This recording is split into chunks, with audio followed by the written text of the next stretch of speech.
বন্ধুরা, চলুন জেনে নিই ড্রাগন গাছের আরেকটি সিক্রেট বিষয়। এই যে ডালটা রয়েছে, এই ডালটা ড্রাগন গাছের কয়েক বছরের পুরনো ডাল।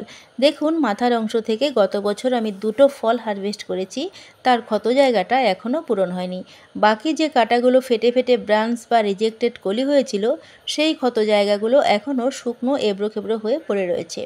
আসলে এই সিক্রেট বিষয়টা অনেকেরই জানা নেই যে একবার ড্রাগন গাছের কাঁটাগুলো ফেটে ব্রাঞ্চ বা কলি আসলে সেই কাঁটাগুলো থেকে আর দ্বিতীয়বার কোনো ব্রাঞ্চ বা কলি আসে না। অন্তত 3 বছর ধরে আমি এটাই লক্ষ্য করছি। সেরকম এই ডালটিতে দেখুন, অধিকাংশ কাঁটাই ফেটে গেছে এবং কিছু কিছু কাঁটা অবশ্য রয়েছে। আশা করি ওই কাঁটার অংশ থেকে এবারও কুড়ি আসবে। অলরেডি 3টে কুড়ি এসেও গেছে। এই কুড়িগুলোর বয়স প্রায় 10 দিন।